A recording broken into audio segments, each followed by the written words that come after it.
We're joined now by Labour's former Deputy Leader, Lord Prescott, who's in Liverpool, where the Labour Party conference is taking place this week. Very good morning to you. Is this a moment if one of your former colleagues, David Blunkett, is saying it's a catastrophe, a calamity, the party's not electable, it's broken his heart? How on earth does Jeremy Corbyn bring you all back together and wipe the slate clean?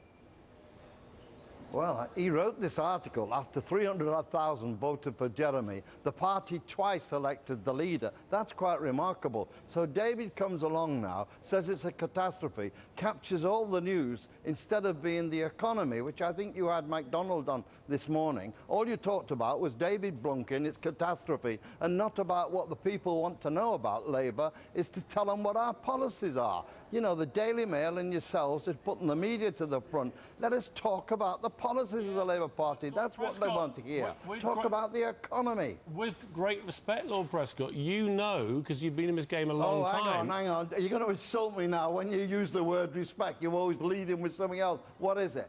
Oh, all right, sunshine, come on. Bring it on. Come on, then. Come on. Bring it on. What are you going to say? I'm very glad you're not within punching distance. No, look. I'll get the popcorn. No, let me put it to you. Let me put it to you like this. You could put your money on it. Be about punching. The reason is that why you're down in London and not up here? It's a bit grim up north. You know my feelings on it. Let me put this. Good morning. Let me put this to you, Lord Prescott. Let me put it like this. Here, it seems to me, is the problem for the party in its unifying phase, which it now has to go through. No doubting that Jeremy Corbyn's had another great victory. No doubt that he has emerged stronger. But there's still a sense that Ed Miliband got a drubbing at the last election because he was considered too left-wing by the wider electorate. And we would all agree that Jeremy Corbyn is significantly more left-wing than Ed Miliband. And so the real question for the Labour Party is not that Jeremy Corbyn's won the internal battle, but can he ever win a general election given how far to the left he and his cohort are? And I don't think you would dispute that. So the question for you is, do you think he can win an election? Well, I think he's got he must have the chance to put his case, and he's not getting that chance. Twice he's been elected. Lord the Prescott, party all is you're called doing for now unity. is talking about the David people Blunkett. Want to hear about. No, but all you're doing now is talk... you damn well talk about.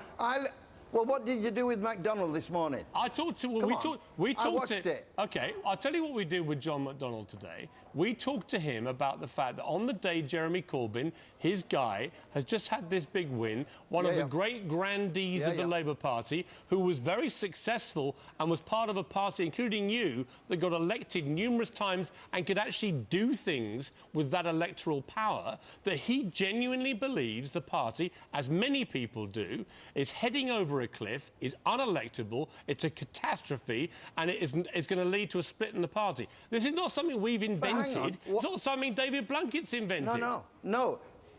No, you concentrate on it. This party has just had a second victory for this man. He wants the chance to put his case. You in the media won't give him that. We saw that with MacDonald this morning.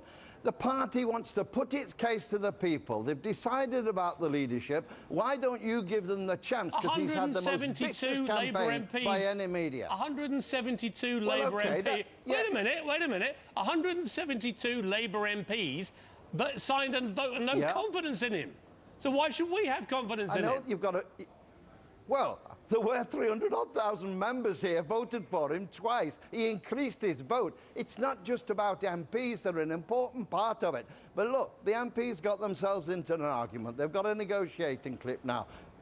Jeremy is now saying he'll talk to them. Let's start talking, but let's start talking to the people. Let them hear the policy. Instead of Blunkett, who writes this article talking about a catastrophe the day after the election by the people here. We're talking about members. We're talking about change, fundamental changes in the Labour Party. You've already made the point. We've been rejected, and you're quite right about that. We've got to change. That's what the party's calling for. But if some of these guys, and don't forget David registered a company called Labour tomorrow. They want to continue the war. For God's sake, David, neither you or I have to face the electorate. MPs do. Can we shut up at the moment and get on the chance of putting the case to the electorate, and they can hear what we stand for, not what you guys interpret? And that's what we'll hear at the conference today when John McDonnell makes his speech. Lord Prescott. Good. Oh, give him a chance then. Carry that.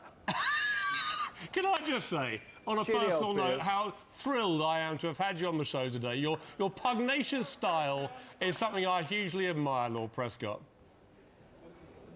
Thank you very much. Keep on talking about the Labour Party, not Blunkett, will you?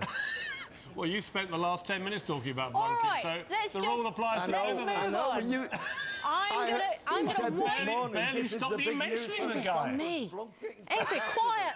He's the quiet bloody catastrophe. Ooh. 17 million people have voted for Leave. Yep. Based, I don't know how many people voted on the basis of that advert, but that was a huge part of the propaganda.